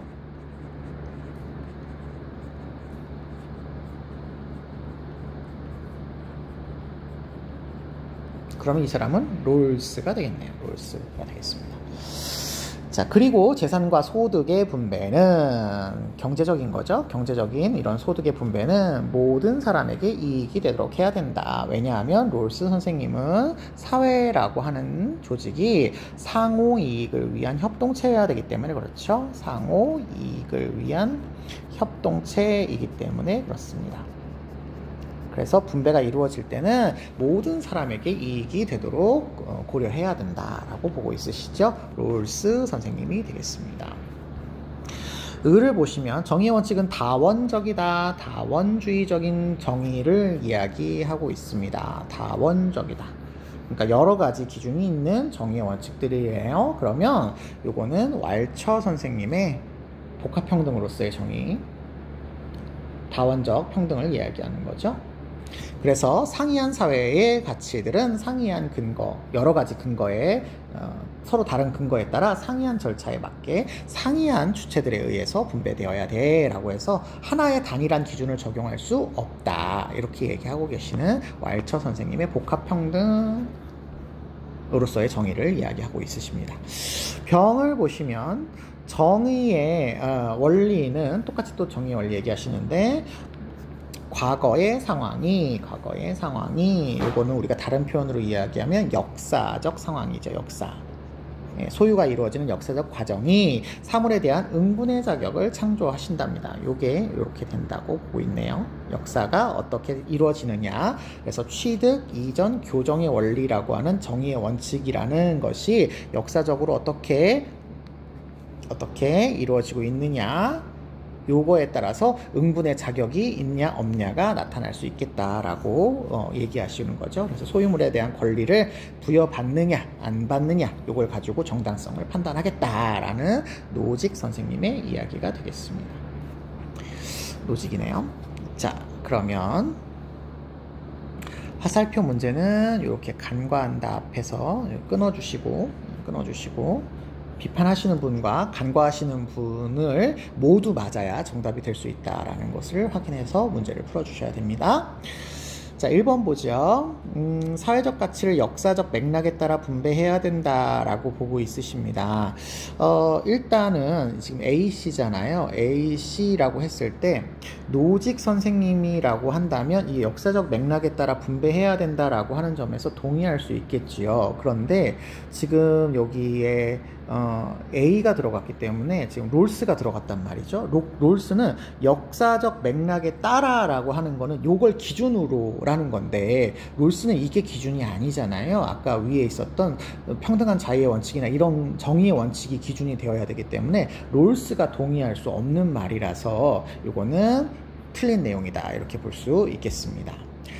자, B 보겠습니다. 왈처가 비판하는 내용이에요. 사회적 약자의 기본적 자유 제한될 수 있냐, 뭐 필요에 따른 분배를 주장하시기는 하시는데, 사회적 약자의 기본적 자유가 뭐 때에 따라서는 뭐 제한될 수 있다, 뭐 도움을 주기 위해서 제한될 수 있다, 뭐 왈처가 얘기할 수 있을 것 같아요. 그런데 롤스도 얘기할 수 있죠. 롤스도 얘기할 수 있습니다. 롤스도 이 기본적 자유라고 하는 것 자체가 상충하는 경우가 발생을 할 수가 있어요. 그러면 이럴 때에 더 큰 자유를 위해서 제한하는 게 가능하다라고 보시는 분이기 때문에 롤스가 간과하지 않고 똑같이 얘기할 수 있는 표현이다라고 보실 수 있겠습니다. 그 다음에 D를 보시면 역시 또 왈처가 비판을 하시는 내용입니다. 특정 영역의 가치를 한 개인 독점할 수 없다? 아니에요. 왈처는 정당한 과정을 통해서 한 영역에서는 하나의 독점이라는 게 나올 수도 있대요. 물론 안 좋지만 나올 수도 있대요. 근데 그거를 뭐 정당하게 차지했다라고 하면 그 괜찮게 수용할 수 있다라고 보거든요. 그래서 요거는 왈처가 동의할 수 없는 그런 표현이 되겠습니다.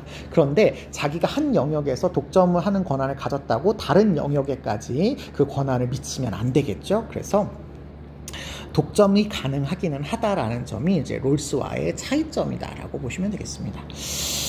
자, 4번은 2네요. 그러면 노직이 비판하는 내용이어야 되겠습니다. 자연적 사실을 조정을 해요. 자연적 사실로서 내가 IQ를 얼마를 가지고 태어났다라든지 자연적 사실로서 내가 어떤 외모, 어떤 신체적인 조건 이걸 가지고 태어났는데 이걸 조정을 해요. 무슨 원칙이? 차등의 원칙이. 그러면 롤스는 이거를 원래 내가 가지고 있는 나의 신체의 어떤 그 신체에 속해 있는 소유권을 차등의 원칙으로 제한하는 거기 때문에 소유권을 침해했다라고 노직 선생님은 얘기할 수 있겠죠. 네, 노직 선생님 얘기할 수 있겠습니다. 그런데 롤스 선생님은 이 자연적 사실은 임의적인 사실이에요. 임의적인 사실. 우연한 사실이거든요. 우연한 사실인데 이 사실을 근거로 해서 분배를 하게 되면 이 우연성으로 인해서 누군가는 계속 부자가 되고 누군가는 계속 가난할 수 있기 때문에 차등의 원칙이 필요하다라고 이야기를 하고 계시는 거거든요. 그럼 요거 간과한다. 소유권을 침해하지 않을 수 있다라고 하는 거에 동의할 수 있으니까 요거 정답이 될 수 있겠습니다. 예, 말이 조금 복잡하게 쓰여 있기는 합니다만 우리 그렇게 어려운 표현은 아닌 거 아시죠? 자, F 보겠습니다. F. 롤스가 비판하는 거예요.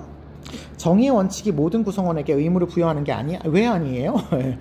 정의의 원칙은 우리 원초적 입장에서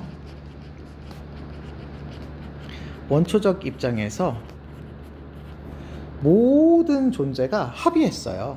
그러니까 당연히 의무가 있는 거죠. 정의의 원칙을 지켜야 되는 의무가 모두에게 있는 것이죠. 그래서 이건 잘못된 설명이라고 볼 수 있겠습니다. 네, 그래서 정답은 4번이라고 찾아주시면 되실 것 같습니다.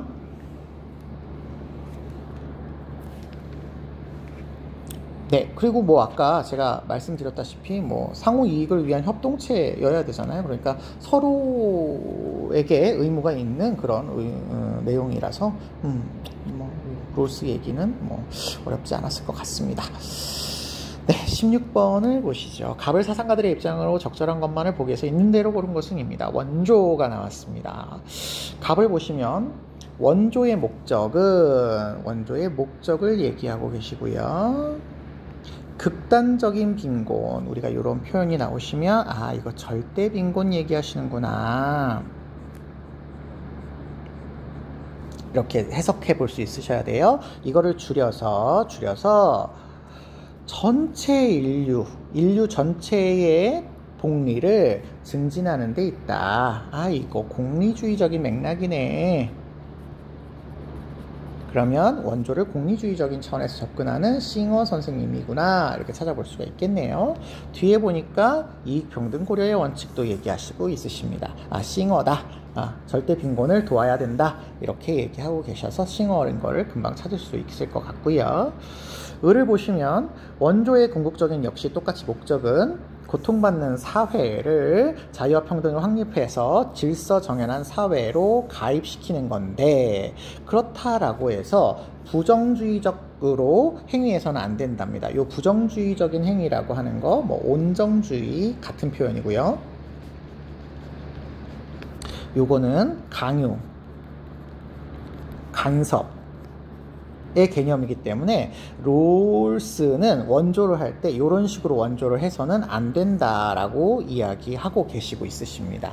자율적으로 질서정연한 사회가 되도록 도와주는 역할을 하고 있어요. 그래서 인권에 대해서 강조는 가능하지만 강요나 간섭은 안 된다. 이렇게 구분해서 알아두셔야 되겠죠. 롤스 선생님이 되시겠습니다. 자, 그러면 고통받는 사회만이 원조의 대상이고 질서정연한 사회들은 원조의 주체가 될 수 있다는 것도 기억해 주시면 좋겠습니다. 기억보죠. 싱어는 원조의 주체는 원조를 하는 대상은 자기 희생에 따른 고통을 고려해야 된다. 당연히 고려해야 되겠죠. 왜냐하면 고통과 쾌락, 이익을 계산하는 게 공리주의니까. 그래서 원조를 했을 때에 중대한 희생이 발생되면 안 된다라고 이야기하고 계시죠. 니은 고통받는 사회를 위해서 온정적인 간섭은 바람직하지 않다. 아까 온정적인 간섭이나 부권적인 부정주의적 간섭은 같은 표현이에요. 요거 말은 간섭, 강제, 강요 이런 것들을 의미하는 거기 때문에 바람직하지 않다라고 동의하시면 되겠고요. 디귿, 자유가 확립되지 않은 사회, 질서 정연하지 않은 사회를 이야기하는 거고요. 모두 원조의 대상은 아니다. 아까 말씀드렸다시피 고통받는 사회만 원조의 대상이고요. 자유가 확립되지 않은 사회 중에서도 고통받는 사회 말고 무법국가 같은 사회는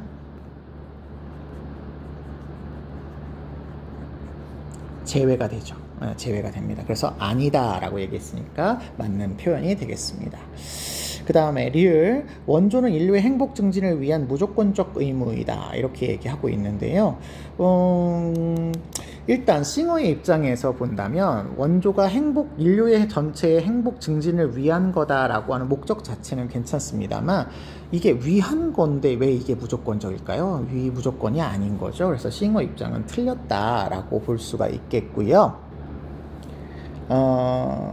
롤스 입장에서는 질서정연한 사회는 고통받는 사회를 도와야 할 의무가 있는데 인류의 행복 증진이 목적이 아니에요. 행복 증진이 목적이 아니어서 이것도 틀렸다라고 보시면 되겠습니다.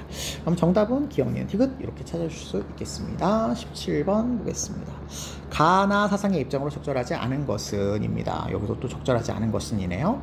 좋은 음식을 탐내고 맛없는 음식을 찡그리며 온종일 먹으면서 음식이 생겨난 바를 모르는 것은 어리석은 일이고요. 덕이 있는 선비 얘기가 나온 거 보니 이거 유교이고요.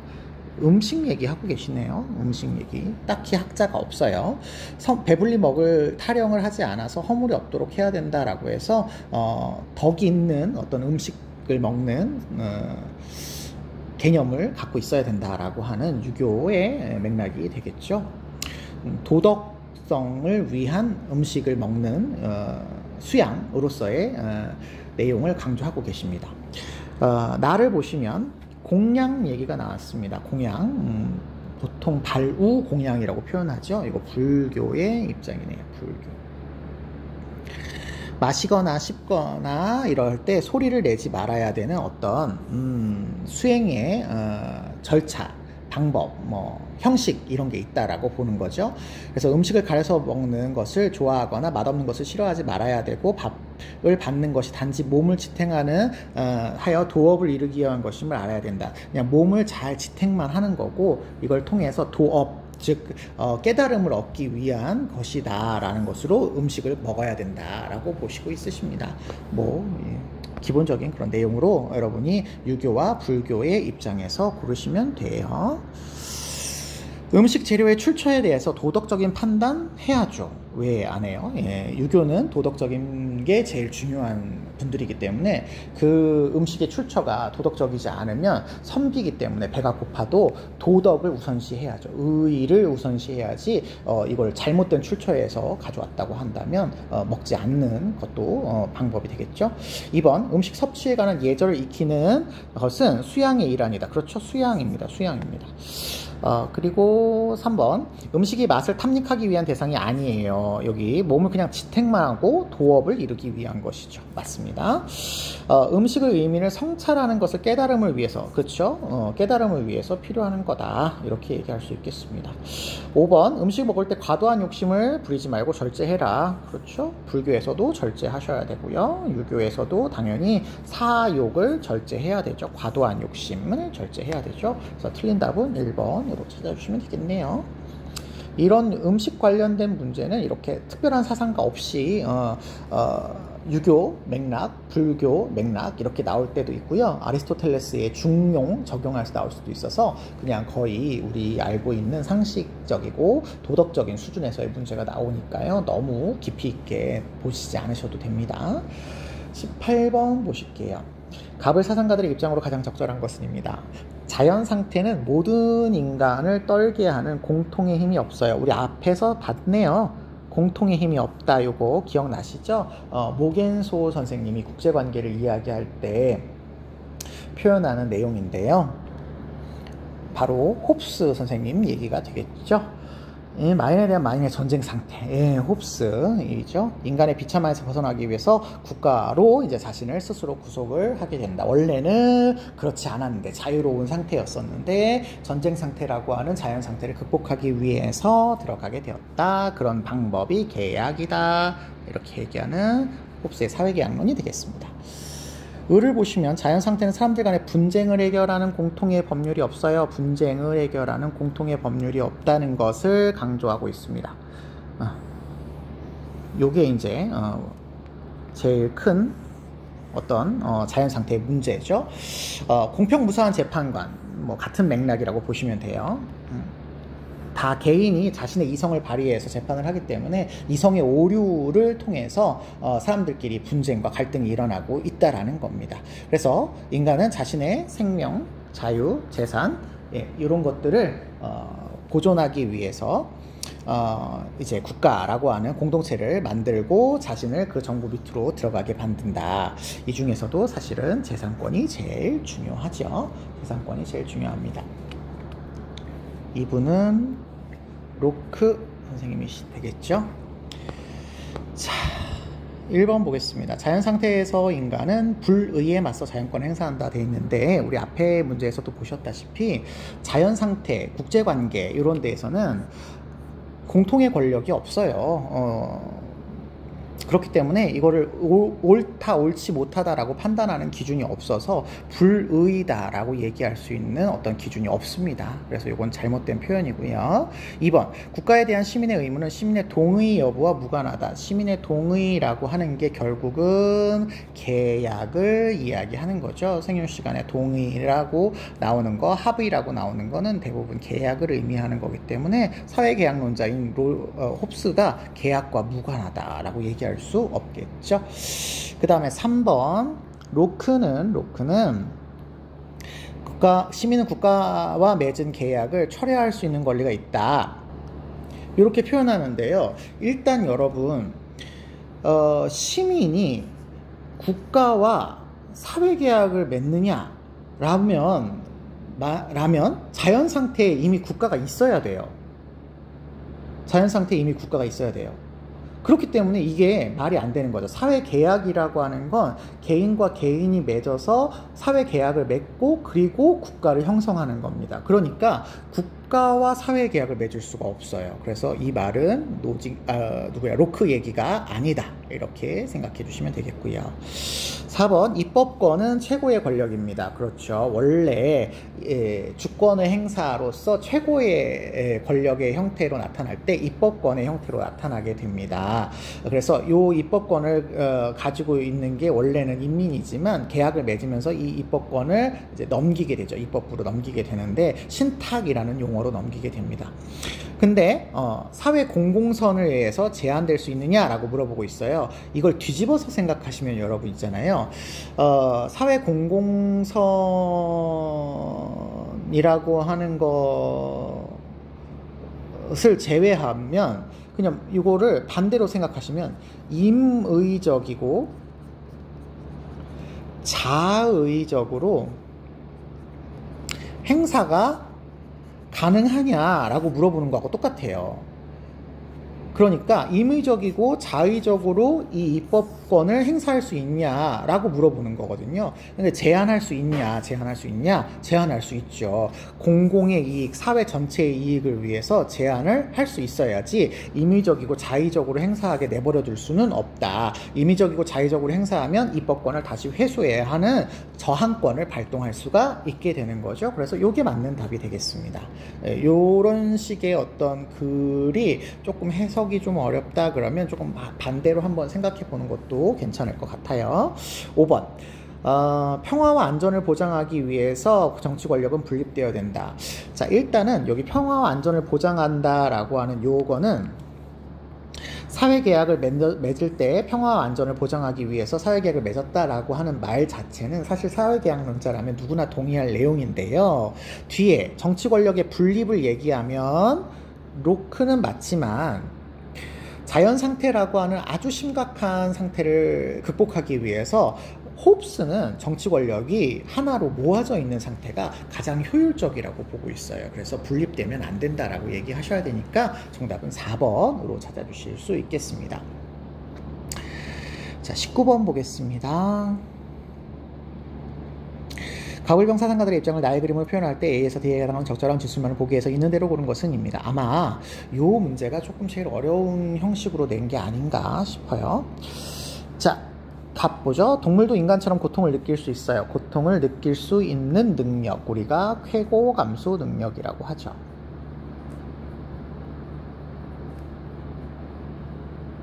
예, 요것이 있으면 이해관계, 이익을 계산할 수 있고 해로움을 계산할 수 있는 그런 존재들이다 라고 보는 거죠. 이익 관심을 갖는다 라는 말과도 같은 표현이다 라고 보시면 되겠습니다.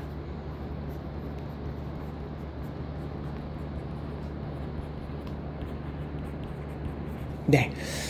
그래서 인간 종이 아니라는 이유만으로 동물의 이익을 희생시키는 것은 종차별주의니까 똑같이 고려해줘라. 똑같이라는 말이 여러분한테 거슬릴 수도 있었는데 평등하게 고려해줘라. 이익평등 고려의 원칙을 주장하고 계시죠. 그러면 요분은 싱어 선생님이 되시겠네요. 싱어 선생님이 되겠습니다. 자, 을 보시면 동물을 잔악하게 대우하는 것은, 동물을 잔악하게 다루는 것은 인간 자신에 대한 의무에 어긋난다. 우리 이거 너무 많이 본 그런 내용이잖아요. 네, 인간에 대한 의무다. 왜냐하면 타인과 관계를 맺을 때 도덕성에 도움이 되는 자연적 소실을 약화시키기 때문이다. 도덕성이라고 하는 인간의 목적을 위해서 동물을 잔악하게 다루지 말아야 되는 어떤 의무가 발생하는데 그거는 간접 의무야 라고 얘기하시는 칸트 선생님이 되겠네요. 칸트 선생님의 입장이 되겠습니다. 병씨를 보시면 지금껏 인간의 활동으로 설명되어 온 많은 역사적 사건은 실제로 사람과, 이게 여러분한테 조금 함정일 수도 있었을 것 같아요. 사람과 땅이라고 나왔습니다. 사람과 땅의 생명적 상호작용, 생명을 만드는 그런 상호작용으로서 나타나게 되었다라는 거예요. 땅은 한글인데 요거를 한문적으로 표현하면 대지가 되죠. 그러면 대지와 인간이 상호작용을 해서 생명을 만들어냈다, 뭐 이런 얘기가 돼요. 그래서 인간은 사실상 이런 생명 공동체인 생태계의 똑같은 평등한 구성원이다 라고 얘기하시는 레오폴드 선생님 얘기입니다. 아마 요 제시문이 누구실까 조금 고민했던 분들은 요 말을 변경했던 거를 조금 주의해 주시면 좋을 것 같습니다. 자, 그러면은 벤 다이어그램이니까 세 사람을 잘 비교해서 문제를 풀어야 될 것 같습니다. 첫 번째 사람은 싱어였죠. 싱어. 자, A 보죠. 목적 그 자체로 간주되는 개체만이 도덕적 존중의 대상이다. 자, 일단은 요거 칸트 먼저 할게요. 칸트는 인간이 목적 그 자체로 간주되는 개체죠. 그러면 이분은 도덕적 존중의 대상이다 라고 보는데 동의할 겁니다. 레오폴드 볼게요. 레오폴드는 목적 그 자체로 간주되는 대상, 이것도 살짝 애매한데요. 개체만이라고 이야기하고 있어요. 그 개체만이 도덕적으로는 존중해야 돼 라고 얘기한다면 레오폴드는 동의하지 않죠. 왜냐하면 레오폴드는 개체보다 전체 생태계를 강조하고 있기 때문에 그렇습니다. 예, 그러니까 이거는 레오폴드가 동의하지 않을 건데 문제는 싱어예요. 싱어는 여러분 공리주의 사상가입니다. 공리주의 사상가는 가언 명령이기 때문에 그 자체로 목적으로 대해야 한다라고 하는 존재가 없어요. 이게 최대 다수 최대 행복이잖아요. 심지어 인간도 다수의 이익을 위해서 희생당하는 것을 허용하고 있기 때문에 목적 그 자체로 간주되는 개체라고 하는 아이가 없습니다. 도덕적인 존중의 대상은 그럼 누구냐? 쾌고 감수 능력만 있으면 돼요. 목적 그 자체로 존중되지 않아도 쾌고 감수 능력만 있으면 도덕적으로 존중을 하는 것입니다. 예, 그래서 싱어도 동의하지 않는 내용이라서 요거는 A에 들어갈 수가 있겠습니다. 요게 아마 기억선지가 제일 조금 난해했을 선지 같습니다. 니은이요. 자연 그 자체. 네, 요 자연 그 자체라는 표현이 나오시면 요거는 전체라는 개념으로 봐주시라고 말씀드렸죠. 자연 전체 생태계를 얘기할 수 있다. 이렇게 얘기합니다. 인간의 이익과 무관하게 내재적 가치를 지닌다. 이게 보통 이렇게 내재적 가치를 지닌다라는 것만 기준으로 봤을 때 전체가 내재적 가치를 지닐 수 있는 건 레오폴드밖에 없죠. 레오폴드밖에 없습니다. 그래서 이거 레오폴드가 일단은 맞아야 돼요.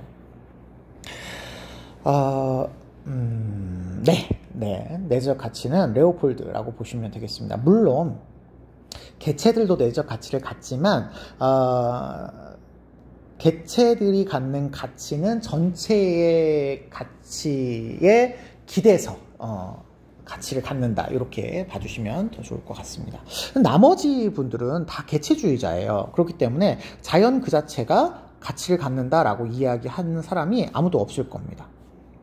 일단 자연 그 자체 그러면 인간, 동물, 생물, 무생물까지 들어간단 말이죠. 근데 이 무생물까지 들어가는 존재가 모두 내재적 가치를 갖는다라고 얘기한다면 싱어는 동물까지만이기 때문에 틀렸고 칸트는 인간까지이기 때문에 이거 다 틀리게 됩니다. 그래서 이걸 전체주의 개념으로 파악하지 않으셔도 구성원을 고려한다면, 내재적 가치를 가지고 있는 구성원을 고려한다면 이거는 레오폴드밖에 없을 거다라고 우리가 찾을 수가 있을 것 같아요.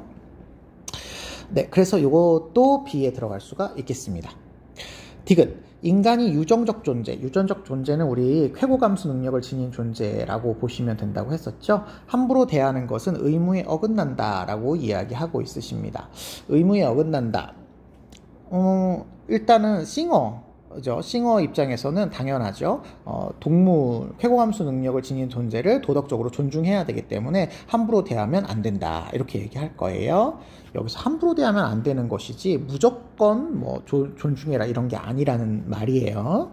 그 다음에 칸트는 간접 의무잖아요. 그래서 동물에 대한 간접 의무가 있다. 요 말로써 이해해 주시면 칸트도 동의할 내용이 될 것 같습니다. 그리고 레오폴드는 모든 그 생태계에 있는 존재들이 내재적 가치를 지닐 수 있기 때문에 함부로 대하지 말아야 되겠죠. 그래서 이거 세 사람이 모두가 동의할 말이 되겠습니다. C에 들어갈 수가 없고요. 리을, 욕구를 지닌 비이성적인 존재가 우리가 보통 욕구를 지닌 비이성적인 존재 그러면 적어도 뭔가 욕구를 가질 수 있기 때문에 이익 관심을 지녔다 이렇게 얘기할 수 있어서 보통은 이렇게 나오시면 동물 개념이구나 라는 말로도 이해해 주시면 좋을 것 같습니다. 일부 동물이겠지만 수단으로 사용되는 것이 허용될 수 있냐라고 물어보고 있는데요. 이게 지금 기억선지랑 지금 조금 중첩이 되고 있는 거예요. 수단으로 사용되지 않는 아이는 목적 그 자체로 간주되는 아이거든요. 그렇기 때문에 싱어는 동물이라도 다수의 쾌락을 위해서 수단으로 사용되는 경우가 있을 수 있다라고 보시는 분이어야 됩니다. 있을 수 있다라고 보시는 분이어야 되고요. 인간 중심주의자인 칸트는 당연히 인간을 위해서 수단으로 대할 수 있다라고 보실 테고 레오폴드 선생님의 입장에서도 모든 존재가 내재적 가치를 지니지만 생태계 전체를 위해서 희생할 수도 있다. 선생님이 황소개구리 늘 생각하라고 했잖아요. 수단으로서 사용되고 희생될 수 있다라고 보실 수 있으셔야 되겠고 레오폴드 선생님 입장에서는 보통 수단으로 이용된다라는 게 이제 경제적인 관점으로 본다라는 표현이기 때문에 이게 당연히 가능하고 경제적인 관점, 심미적이고 윤리적인 관점으로 접근이 가능하고요. 다만 이 관점이 뭐에 위반되면 안 되냐면 자연 생태계가 가지고 있는 안전성, 온전성, 아름다움이라고 하는 기준에 벗어나지 않게 이렇게 얘기를 하고 계시기 때문에 수단으로 이용하는 게 가능하다. 그래서 모두의 공통점이 될 수가 있다라고 이렇게 찾아주시면 정답이 4번이 될 것 같습니다. 지금까지 내재적 가치와 관련돼서 좀 문제가 많이 출제가 되어서 지금 기억을 살짝 내적 가치를 빼고 도덕 그 자체로 간주되는 뭐 이런 식으로 표현을 했거든요. 그런데 공리주의자이기 때문에 내재적 가치에 대해서 이분이 이렇게 중요하게 판단을 하지 않을 거다라는 것을 좀 기억을 해주세요. 그러니까 도덕적인 존중이라고 하는 것 자체가 내재적 가치를 지니기 때문에가 아니라는 거. 쾌고 감수 능력을 지니기 때문에 내재적 가치를 지니고 도덕적으로 존중하는 것이지 내재적 가치를 지니기 때문에 도덕적으로 존중하는 것은 아니거든요. 앞뒤가 맞지 않기 때문에 이거를 잘 구분해 주시는 포인트가 필요할 것 같습니다. 네. 20번 문제는 정보 문제죠. 정보와 관련된 문제이기 때문에 뭐 그렇게 어렵지 않을 것 같아요. 신문 칼럼에서 강조하는 내용으로 적절한 것은 입니다. 사이버 공간에서 아동과 청소년의 개인정보가 오랜 시간 누적되면서 다양한 문제가 발생을 하고 있대요. 인터넷 사이트를 이미 탈퇴했거나 비밀번호를 잃어버렸다면 본인이 게시한 정보를 삭제하는 일이 쉽지가 않고 삭제된 게시물이 여러 사람에게 이미 공유되어 원치 않은 개인정보가 사이버 공간에 여전히 남아있게 된답니다. 이에 개인정보위원회는 청소년 디지털 이칠권리 얘기하시네요. 시범사업을 실시하고 있고요. 해당 사업은 정보 주체가 지우고 싶은 게시물 삭제를 정부에게 요청하면 정부가 그 작업을 수행하는 것이랍니다. 만 24세 이하 국민 누구나 만 18세 미만 시기에 정보 삭제를 요청하면 가능하대요. 이를 통해 자기정보 관리에 대한 경각심이 높아졌다고 하고요. 앞으로 이 시범사업이 성공적으로 시행되어 삭제의 지원 대상과 범위가 확대되기를 기대한다라고 하는 이칠권리에 관련된 얘기네요. 네. 이런 부분들은 그냥 칼럼 내용에서 그냥 보기를 다 찾으시면 될 것 같아요. 1번 정보가 악용되는 경우에만 삭제를 요청한다라고 되어 있는데요. 여기 지금 정보가 악용될 수 있는 가능성이 있기 때문에 이칠 권리를 보장해야 된다라고 하는 거지 정보 주체가 지우고 싶은 게시물은 삭제를 요청하면 된다라고 되어 있지 이런 경우에만이라고 지금 한정되어 있지 않습니다. 이거 틀렸고요. 2번 사회구성원은 개인정보에 대한 정부의 개입을 경계해야 된다가 아니라 정보를 정부가 삭제해 주는 거니까 개입을 경계한다라는 맥락으로 얘기하고 있는 것도 아닙니다. 3번 사이버 공간에서 자기 정보에 대한 개인의 통제권이 보장되어야 된다. 그렇죠. 개인의 통제권을 보장할 수 있도록 이칠 권리를 강조하고 있는 거죠. 3번이 정답이 되겠네요. 4번 사이버 공간에 존재하는 모든 정보는 자유롭게 공유를 강조하고 있는 게 아니죠. 이게 공유됐다가 문제가 될 가능성이 여기 공유되어 원치 않은 개인정보가 남아있게 되는 이런 문제가 있을 수 있기 때문에 공유하자는 얘기가 아닌 거죠. 5번 정보를 재생산한 창작자의 법적 권리를 무조건적으로 보호해야 된다. 이런 말은 나오지 않았죠. 무조건 보호해야 된다 뭐 이런 얘기 안 하고 오히려 재생산했더라도 정보의 주체가 이거 지워주세요 라고 이칠 권리를 요구하면 지워줘야 된다 이런 얘기를 하고 계시니까 거리가 멀다 이렇게 보실 수 있겠습니다. 정답은 3번이 되겠고요. 이런 문제들은 제 시문 안에서 우리가 충분히 해결할 수 있는 문제이기 때문에 그렇게 어렵진 않았을 것 같고요. 아마 이번 시험에서도 난이도가 높았던 거는 환경윤리 파트나 분배정의 관련된 문제들 그리고 뭐 형사적 정의 뭐 이런 원래 전통적으로 어려웠던 문제들이 다소 좀 어렵게 출제가 되었고 이번에 특히 환경윤리 파트가 조금 난해했을 수 있겠습니다만 전반적으로는 난이도가 그렇게 높은 그런 문제는 아니었다. 최근 들어서 지금 계속 모의고사 수준은 그렇게 어렵지 않게 출제하고 있기 때문에 우리 생윤을 하시는 분들 입장에서는 다소 조금 다 맞아야 된다라고 하는 조금 압박감이 생기는 그런 상황인 것 같습니다. 좀 더 철저하게 우리가 생활과 윤리는 공부를 해 주셔야만 되겠다라고 하는 조금 뭐랄까요 공부하는 사람 입장에서 본다면 부담 부담스러운 경향이라고 생각이 되는데, 그래도 우리가 기본적인 것들을 잘 하고 있다면 충분히 높은 점수나 높은 등급을 맞는데 어려움이 있지 않을 것 같기 때문에 열심히 노력해 주시고, 궁금하신 사항이나 질문 있으시면 학교에서 선생님께 문의해 주시면 감사하겠습니다. 모의고사 보느라고 수고하셨고요. 오늘 여기까지 말씀하고 마치도록 하겠습니다. 수고하셨습니다.